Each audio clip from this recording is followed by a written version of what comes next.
नमस्कार। आज मैं फिर आपके सामने अपराध की एक और घटना लेकर आया हूं। आज के अपराध की घटना भी ब्लाइंड मर्डर्स के सीरीज की अगली कड़ी है। जैसा कि मैं बार बार बताता हूं कि सीरियल किलर्स की सीरीज के बाद ब्लाइंड मर्डर्स की एक सीरीज मैंने शुरू की है, जिसमें अभियुक्त नामजद नहीं थे, जिसमें अभियुक्त किसी शंका के आधार पर नहीं लिखाए गए थे, जिसमें वादी को किसी भी तरह की आशंका नहीं थी कि फलां आदमी ने ऐसा किया होगा। ड्यूरिंग कोर्स ऑफ इन्वेस्टिगेशन यानी विवेचना के मध्य, या ये कह सकते हैं कि विवेचना करते समय पुलिस ने तमाम साक्ष्य इकट्ठा करके और अपराधी तक पुलिस को पहुंचाया है। आज की घटना हालिया है। राज्य है छत्तीसगढ़, जिला है राजनांदगांव, तारीख है 14 जुलाई 2022। 14 जुलाई 2022 को जगदीश राम साहू ये राजनांदगांव के अंबागढ़ थाना अंबागढ़ के गुंडरदेही चौकी पर पहुंचे और इन्होंने बताया कि उनकी पत्नी पद्मिनी, जिसकी उम्र 36 वर्ष है, वो घर से कहीं चली गई है और ये भी बताया कि उसकी दिमागी हालत सही नहीं है। पुलिस ने तुरंत गुमशुदगी लिख ली। छत्तीसगढ़ में गुमशुदगी को गुम इंसान रिपोर्ट कहते हैं। गुम इंसान रिपोर्ट पुलिस ने दर्ज कर लिया। उससे पूछा उसकी रिश्तेदारियां कहाँ कहाँ हैं, रिश्तेदारियों में जाने के लिए कहा और उसे किसी पर संदेह है तो ये भी बताने के लिए कहा ताकि पुलिस वहां जाकर जांच पड़ताल कर सके कि उनकी पत्नी है कहाँ। गुम इंसान रिपोर्ट या गुम इंसान क्रमांक थाना अंबागढ़ की चौकी का 40/2022, तारीख 14/7/2022।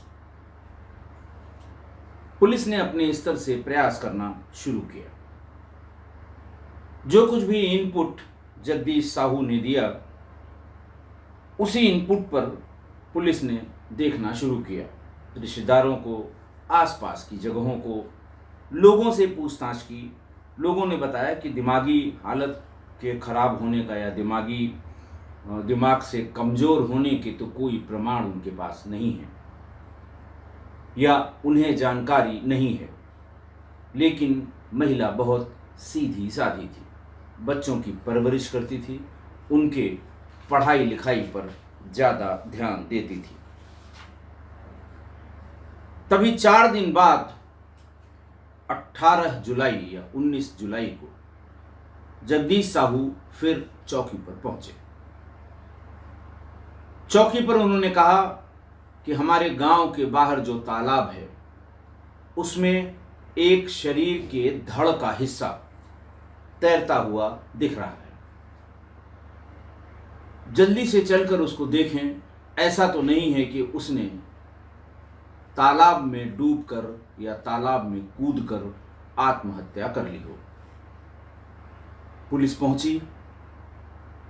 धड़ का वो हिस्सा जो तैर रहा था, थोड़ा बहुत ऊपर दिखाई दे रहा था, उसको बाहर निकाला गया। वो एक महिला के धड़ का हिस्सा था और उसके बीच पेट में लोहे का एक भारी सा पाइप, बहुत भारी तो नहीं लेकिन भारी सा पाइप पेट के बीच से भीतर डाला गया था और आर पार हो गया था। पुलिस ने बाहर निकाला, भीड़ लग गई। लोगों से कहा गया पहचानने की कोशिश करें। लेकिन न तो सर था, न पैर था, न हाथ थे।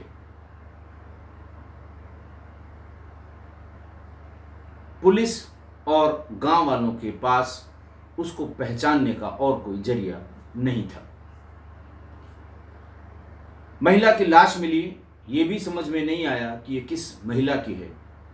सीनियर अफसर्स पहुंचे, फॉरेंसिक की टीम पहुंची, राजनांदगांव जिले की। गोताखोर बुलाए गए। थोड़ा गहरा तालाब था। 1 घंटे की मशक्कत के बाद एक तार में लिपटे हुए दोनों हाथ और दोनों पैर गोताखोरों ने निकाल लिए। शरीर पर किसी तरह का कोई गहना, अंगूठी, जो रक्षा बांधा जाता है, वो ऐसा कुछ नहीं था कि उससे पहचान हो सके। 4 घंटे तक गोताखोरों ने और मशक्कत की कि हो सकता है सिर भी इसमें मिल जाए ताकि पहचान में दिक्कत ना हो, लेकिन ऐसा नहीं हुआ। दोनों हाथ, दोनों पैर कटे हुए जो थे उनको सील करके और धड़ के हिस्से को सील करके पोस्टमार्टम के लिए भेज दिया गया। पुलिस गांव में गई तो महिलाओं में मरमरी हुई कि हाथ पैर देखकर ये लगता है कि ये पद्मिनी है, जगदीश साहू की पत्नी, जिसकी गुम इंसान रिपोर्ट यानी जिसकी गुमशुदगी थाने पर दर्ज है। लोगों ने और पुलिस के आदमी, पुलिस के लोग जो सादे में गांव में जाते हैं, किसी भी घटना के बाद थानाध्यक्ष सादे में संबंधित बीट वाले को या अपने जो उनके इन्फॉर्मर्स हैं, मुखबिर हैं, उनको भेजते हैं कि भाई पता करो कि आखिरकार क्या बात है। लेकिन इतनी कटी हुई लाश मिलने के बाद हत्या का मामला दर्ज किया गया। पुलिस हत्या के मामले की जांच पुलिस ने शुरू की। फॉरेंसिक टीम जो वहां गई थी, उसे वहां पर इस महिला के घसीटने के निशान मिले। तालाब से थोड़ा पहले, चूंकि काफी जंगल जैसा इलाका है, एक तरफ से सिर्फ जो लोग नहाने धोने जाते हैं वो तालाब के एक ही तरफ से उनकी एंट्री होती है और एक ही तरफ से एग्जिट होती है। बाकी जगह चूंकि जंगल है, बबूल के पेड़ हैं, इसलिए लोग वहां से आते जाते नहीं हैं। और लाश जहां से बरामद हुई थी वो वही जंगल का इलाका था। घटना के बाद से लोगों की आमद रफ्त नहीं हुई, इस वजह से वहां पर शरीर के घिसकने के निशान स्पष्ट मिले। दूसरी बात और हुई कि कुछ दिन पहले थोड़ी बरसात हुई थी, मिट्टी गीली थी। वहां पर एक ही व्यक्ति के फुटप्रिंट 50 मिले। ऐसा नहीं हुआ कि एक बार कोई गया हो, एक बार कोई आया हो और उसके आने जाने के फुटप्रिंट मिले हों। ऐसा लगा जैसे कोई 10 बार गया, 10 बार आया, लेकिन एक ही व्यक्ति के फुटप्रिंट थे। फॉरेंसिक टीम ने फुटप्रिंट उठाए, प्लास्टर ऑफ पेरिस के सॉल्यूशन को, उसको घोल के उसके ऊपर डाला जाता है, सूखने पर उसे निकाला जाता है। निकालने के बाद उसके उस प्लास्टर ऑफ पेरिस के उस नेगेटिव से या उसके खांचे से नया पैर जैसा बनाया जाता है ताकि उसका आगे इस्तेमाल हो सके विवेचना में। पुलिस को यह शक हुआ कि हो न हो इसका पति जो इतनी तेजी दिखा रहा है, एफआईआर भी उसने बताई, धड़ का हिस्सा भी तैरता हुआ उसने बताया और मर्डर की एफआईआर भी उसी की तहरीर पे लिखी गई, उसके फुटप्रिंट को मैच किया जाए।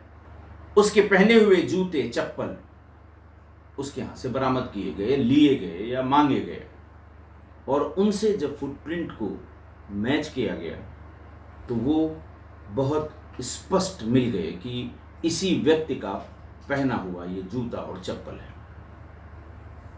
एकदम नए जूते चप्पल से तो थोड़ा सा मुश्किल होता है, लेकिन अगर जूता और चप्पल थोड़ा पुराना हो जाए और खासकर स्लीपर्स, अगर वो रबर के हैं, घर में पहनने वाले हैं, या चमड़े के भी हैं, थोड़ा सा उसका कोजी कुशन हो नीचे, तो चलते समय उसमें उंगलियों के दबाव के निशान, एड़ी के दबाव के निशान, अगर फ्लैट फुटेड नहीं है तो किनारे की तरफ के जो हिस्सा जो चप्पल के संपर्क में या जूते के संपर्क में होता है उसके निशान, और चलते समय सोल में सबके अलग अलग निशान हैं। किसी का सोल ठीक पीछे से थोड़ा घिसा होता है, किसी का सोल थोड़ा सा बाएं या थोड़ा सा दाएं, जिसकी जैसी चलने की चाल जिसे कहते हैं, उस हिसाब से वो वहाँ पर घिसा होता है।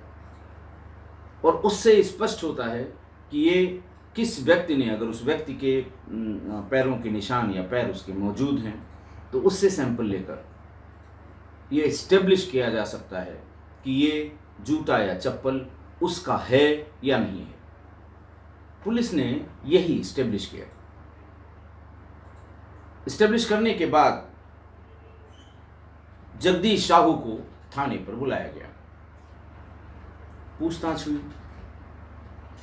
जगदीश साहू ने वही किस्से कहानी कि साहब फलां से था उसका और ठिकाने से था उसका, और कुछ उसके मायके वाले भी उससे नाराज थे, इस तरह की कुछ बातें अपनी बतानी शुरू की। 24 घंटे से पहले उसे फिर एक रिश्तेदार की सुपुर्दगी में भेज दिया गया, क्योंकि उसके बाद डिटेन करना, हालांकि पुलिस डिटेन करके अगर उसका इंटेंशन खराब नहीं है तो उसे 1-2 दिन बिठा के पूछती है, लेकिन गैर कानूनी है।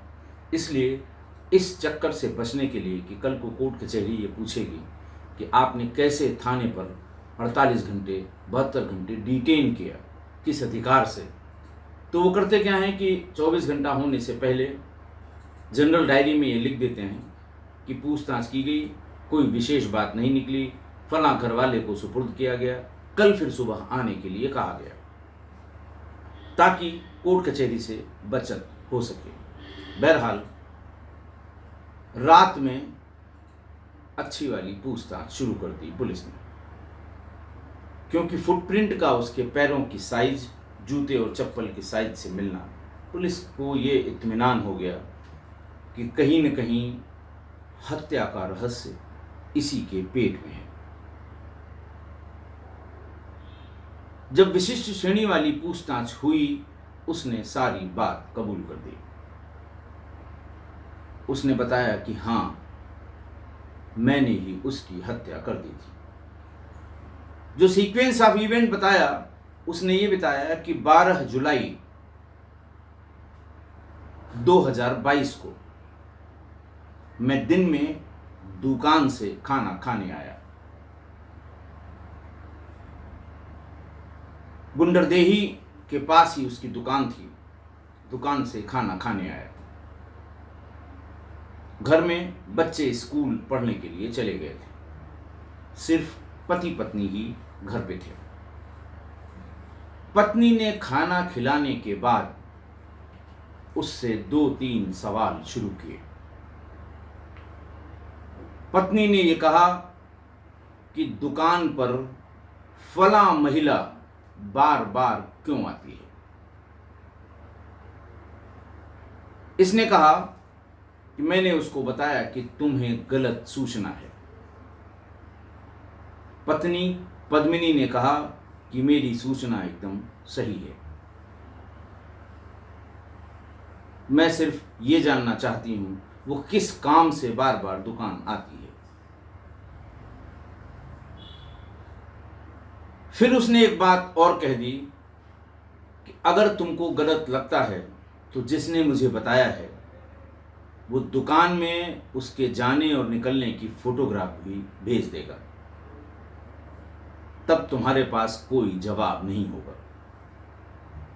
इतना सुनते ही जगदीश आग बबूला हो गया। उसने फौरन अपनी पत्नी पद्मिनी को धक्का देकर जमीन पर गिरा दिया और उसके सीने पर सवार होकर उसका गला दबा दिया और तब तक गला दबाए रहा जब तक उसकी मृत्यु नहीं हो गई। उसके बाद फौरन भागकर अपने दुकान की गोदाम में आया। गोदाम में सामान ढोने वाले या सामान लाने ले जाने वाले गत्ते के जो पैकेट्स होते हैं, गत्ते के जो डिब्बे होते हैं, एक बड़े साइज का गत्ते का डिब्बा घर ले आया। उस गत्ते में अपनी मृत पत्नी को तोड़ मरोड़ के रखा और उसे एक सुतली से बांध दिया।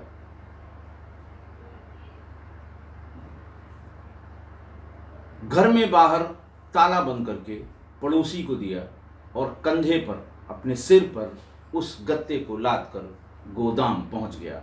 गोदाम में ले जाकर उसने उस गत्ते को रख दिया। शाम को घर पहुंचा।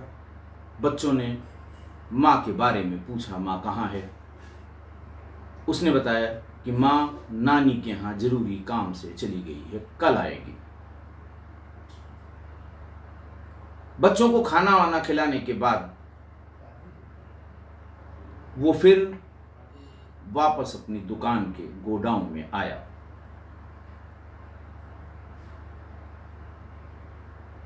गोडाउन में उसने उस गत्ते को अपने कंधे पर रखा और वहां से तालाब की तरफ जाने लगा या गया।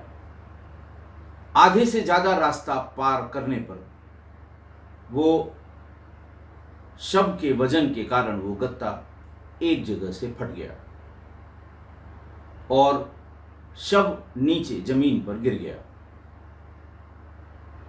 उसने गत्ते को वहीं फेंक दिया और पैरों से उसको घसीटकर तालाब के किनारे ले गया।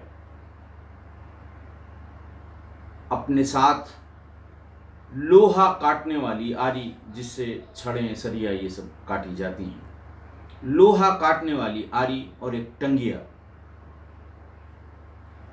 एक कपड़े में बांधकर ले गया था। तालाब के ठीक किनारे जहां थोड़ा सा जंगल सा है, वहां पर उसने सबसे पहले पत्नी के शरीर पर जितने जेवर थे, अंगूठी थी, करधनी थी, चेन थी, पायल थी, बिछिया थी, ये सब उतार लिए। कपड़े सब उतार दिए और ये सारे गहने उतार दिए।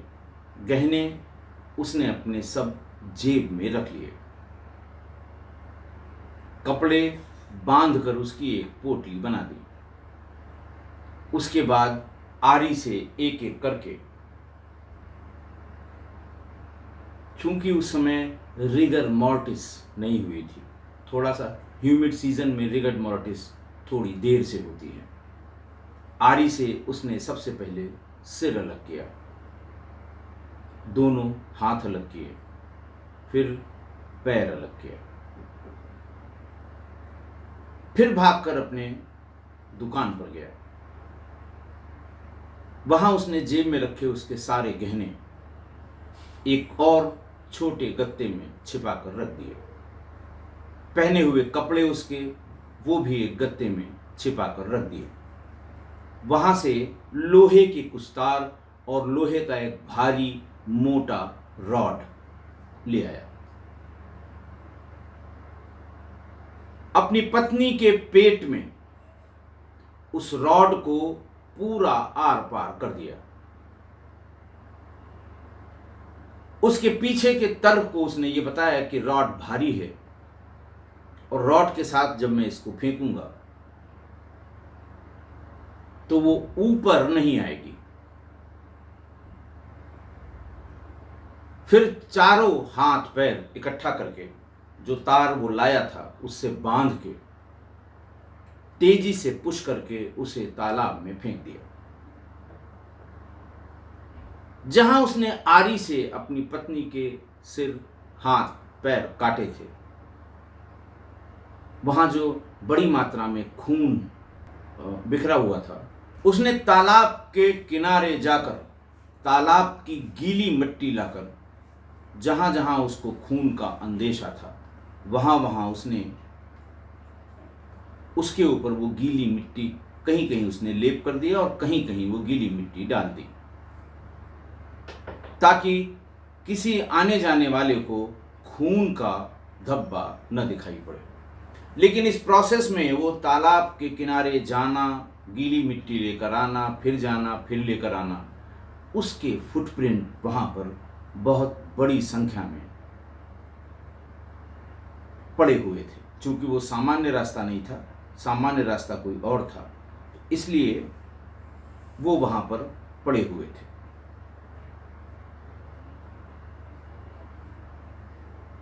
सारी चीजें जब बरामद हो गईं तो जगदीश साहू के विरुद्ध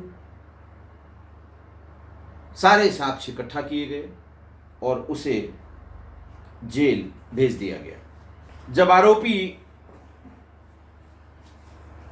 जगदीश साहू को गिरफ्तार किया गया तो राजनांदगांव के एसपी, जो वर्तमान में भी एसपी हैं, प्रफुल्ल ठाकुर ने एक डिटेल्ड प्रेस कॉन्फ्रेंस की, क्योंकि उस समय इस ब्लाइंड मर्डर के बारे में तमाम उल्टी सीधी खबरें अखबारों में छप रही थी। उन्होंने बहुत डिटेल में बताया कि आरोपी ने क्यों, किस तरह अपनी पत्नी की हत्या की और कैसे उसके लाश को डिस्पोज ऑफ किया और कैसे फॉरेंसिक एविडेंस की मदद से पुलिस उस तक पहुंची और उसे गिरफ्तार किया। आज की घटना में आरोपी जगदीश साहू ने अपनी पत्नी पद्मिनी साहू की हत्या बहुत ही शातिराना अंदाज में की। उसने ये सोचा होगा कि वो सबसे चालाक व्यक्ति है, बाकी सारे मूर्ख हैं। वो इस तरह से हत्या करके हत्या के इस पूरे प्रकरण को, हत्या के इस पूरे राज को छिपा लेगा। अपनी तरफ से उसने सारी सतर्कता, कहते हैं बहुत ढेर सारी सावधानियां बरती, लेकिन उसने जो गलतियां की वही उसके खिलाफ सबूत एक एक करके बनते गए। पहली चालाकी कि उसने जब उसे ये पता लगा, उसकी पत्नी ने उससे पूछा कि किसी महिला से उसके संबंध हैं जिसका बार बार आना जाना दुकान पर और फिर गोदाम में है, तो उसको ये लगा कि इसने पहली बार ये बात मुझको बताई है, अभी किसी ने इसके बारे में टोका टोकी नहीं की है। अगर इसको आज छोड़ देंगे तो ये बात पता नहीं कितने लोगों को पता लगेगी। हो सकता है हमारे खुद के रिश्तेदार और ससुराल वालों को भी ये बात पता लगे और हमारी स्थिति बहुत खराब हो जाए। अपने इस पाप या अपनी इस गलती या अपने बारे में ये जो सूचना उसको मिली, उसको छिपाने के लिए उसने यही तय किया मौके पर कि अगर इसको मार नहीं दिया तो ये बात बहुत दूर तक जाएगी। ये उसकी पहली गलती थी। अपने पाप छिपता नहीं किसी का, अपने पाप को छिपाने के लिए। दूसरी गलती कि अगर बच्चे दिन में पूछेंगे तो उनको ये बताना है कि माँ अपने मायके गई है, यानी तुम लोगों के ननिहाल गई है। बच्चों ने एज एविडेंस, अभी तो 161 सीआरपीसी के बयान ही हुए होंगे, आईओ ने लिया होगा, कोर्ट में भी उनका बयान होगा, चूंकि केस डायरी में आईओ ने लिखा है। बच्चों ने यह बयान दिया कि मां के बारे में पूछने पर पिता ने यही बात बताई थी कि वो तुम्हारी ननिहाल गई है, कल तक आएगी। 201 का जुर्म को साबित करने में ये गवाही बहुत अहम होगी। अगर घर में लाश पड़ी रही, बच्चे आ गए, शोर मचेगा, लोग आ जाएंगे, फिर बहुत दिक्कत होगी। फौरन गोडाउन में जाकर गत्ता जो गत्ते के पैक करने वाला जो सामान है वो ले आना और उसको फौरन पैक कर देना और पैक करके उसे सीधे अपने गोदाम में सिर पर लाद कर ले जाना ताकि बच्चों को ये कुछ पता न लगे। बच्चों ने अपने बयान में 161 के आईओ के सामने ये बताया कि हम लोगों ने पहले घर में खूब खोजा, मेरी माँ का वहाँ कोई पता नहीं था। ये भी पूछा गया कि कोई क्या कहीं पर तुम्हें खून के निशान या कोई ऐसी चीज़ जिसमें तुम्हें शंका हो कि तुम्हारी माँ उसमें रखी गई है। बच्चों ने साफ मना कर दिया, ये भी उसके अगेंस्ट जाएगा। रात में कंधे पर लाद कर जब वो तालाब के पास ले जा रहा था और उसके वजन से या हो सकता है जो मॉइस्चर होता है, गत्ता बहुत जल्दी मॉइस्चर में वो लूज हो जाता है, फट जाता है, मॉइस्चर की वजह से रास्ते में ही वो गत्ता फट गया। गत्ते को वहीं फेंक दिया गया और पत्नी को पैर से घसीटते हुए तालाब तक ले गया। घसीटने का ये निशान भी फॉरेंसिक एविडेंस है। गत्ते को तालाब के पास से बरामद कर लिया गया। अपनी चालाकी के चक्कर में बड़ा एविडेंस वो मौके पर ही छोड़ आया था। उसके बाद उसने सारे गहने और कपड़े वहां उतार दिए जो उसके गोदाम से बरामद हुए।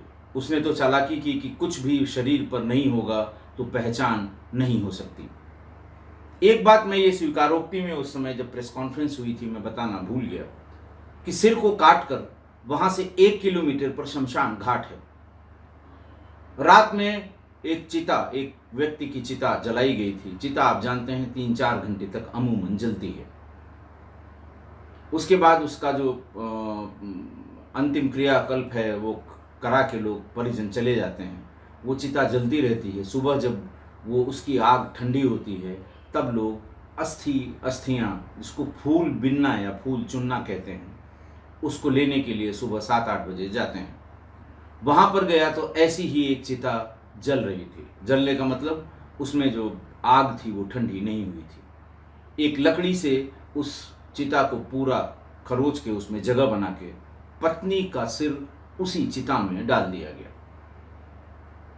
5 दिन बाद पुलिस ने काफ़ी कोशिश की लेकिन उसकी राख भी बरामद नहीं हो सकी, इसलिए कि उसी जगह पर फिर दूसरे दिन तीसरे दिन दूसरे शवदाह किए गए थे। लोहा काटने वाली आरी से उसने सारे अंग काटे। जो कट एंड्स हैं बॉडी के, यानी कंधे से हाथों का और धड़ से जांघों का, वो बहुत ही फाइन, बहुत ही बारीक और बहुत ही करीने से कटे हुए थे। बरामद जो आला कत्ल है यानी जिससे कत्ल किया गया है, जो लोहे काटने वाली आरी है, उससे उस कट एंड्स का मिलान कराया जाता है और ये साबित हुआ कि इसी काटने वाली आरी से इसके बाकी अंग काट दिए गए हैं। तीसरी उसने चालाकी की कि लोहे का एक पाइप पेट में आर पार करके उसने इसे धड़ को फेंका कि लोहे के वजन के कारण वो ऊपर नहीं आएगी।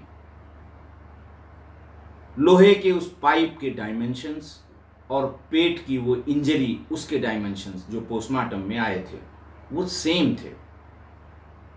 इससे भी बरामद शुदा वो लोहे का पाइप एविडेंस के रूप में, फॉरेंसिक एविडेंस के रूप में, या ये कह सकते हैं कि जो फॉरेंसिक की जो लीगल टर्म्स में जो बात की जाती है फॉरेंसिक साइंस की, उसमें वो बहुत अच्छे एविडेंस के रूप में काम आएगा। फेंकने के बाद हर दिन वो दिन में 2-3 बार वहाँ पर जाया करता था कि कोई अंग ऊपर तो नहीं आया है, और वहाँ कोई उसे ये देख के ये ना समझे कि वो कुछ देखने आया है, वहाँ लघुशंका करता था। लेकिन इस आने जाने में उसके तमाम फुटप्रिंट वहां पर फॉरेंसिक टीम को मिल गए। वो मैं बता रहा था कि जो घाव है वो मेडिको लीगल टर्म्स में सबसे परफेक्ट एविडेंस माना जाएगा। अगली चालाकी उसने की कि जैसे ही उसे धड़ का हिस्सा तैरता हुआ मिला, उसने फौरन खुद ही जाके पुलिस को किया। स्मार्टनेस देखिए कि हम जाके बताएंगे तो पुलिस हम पर शक नहीं करेगी। फॉरेंसिक टीम ने जहां जहां उसने गीली मिट्टी डाल के खून के धब्बे को मिटाने का प्रयास किया था, उसको हटा के खून आलूदा मिट्टी जिसमें पर्याप्त मात्रा में ब्लड था उसको कब्जे में लिया। ये भी as a forensic evidence medico legal case में उसके अगेंस्ट जाएगा। आला कत्ल वो आरी और टंगिया दोनों बरामद हुई। वो शरीर पर आए जख्म उसके करेस्पॉन्डिंग थे। अब यक्ष प्रश्न ये है कि आखिर एक ही बात बताने से या पूछने से या कहने से या वेरीफाई करने से पत्नी को इतनी बड़ी सजा, इतनी विभत्स हत्या उसने क्यों की? मुझे ये लगता है कि जब उसको पता लगा होगा पद्मिनी को यानी मृतका को, तो उसने सोचा किसी और से क्यों इसको बताएं, बदनामी होगी, हम सीधे अपने पति से ही इसके बारे में पूछ लें। यही पद्मिनी से गलती हुई। अवैध संबंधों के बारे में इस तरह के लीडिंग क्वेश्चंस कभी नहीं पूछे जाने चाहिए, कभी नहीं। चाहे वो इस तरह पति पत्नी के बीच में इस तरह की बात हो, लड़का लड़की के बीच में इस तरह की बात हो, या किसी भी तरह के अवैध संबंधों की बात हो, एक दूसरे से इस तरह के लीडिंग क्वेश्चन यानी यक्ष प्रश्न नहीं पूछने चाहिए। मैं किस्सा गोई परिवार और सभी सुनने वालों को अपने एक्सपीरियंस से ये बता दूं या सलाह भी दूंगा कि कभी अवैध संबंधों के बारे में सीधे संबंधित से कोई लीडिंग क्वेश्चन न किया जाए। चाहे पुरुष कर रहा हो ऐसा क्वेश्चन, चाहे महिला कर रही हो ऐसा क्वेश्चन, पहले इसे अच्छी तरह वेरीफाई कर लें और फिर बीच में किसी न किसी नज़दीकी व्यक्ति को, किसी न किसी जानने वाले को, किसी न किसी रिश्तेदार को डालकर ये बात पूछी जानी चाहिए। अगर या जो पंचायत आप करना चाहते हैं लोगों के बीच में, किसी न किसी रिश्तेदार को बीच में डालकर ऐसा करें। अचानक ऐसे लीडिंग क्वेश्चन, ऐसे यक्ष प्रश्न संबंधों के कारण किसी से पूछे जाने पर यही होगा जो इस घटना में हुआ है।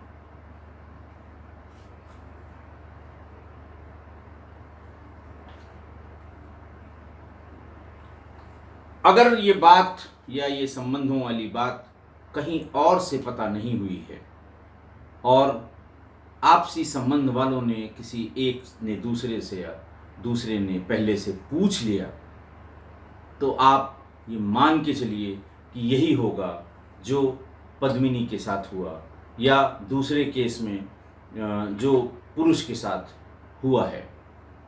इसके पहले जो मैंने आपको घटनाएं बताई हैं ब्लाइंड मर्डर्स, उनके साथ हुआ है।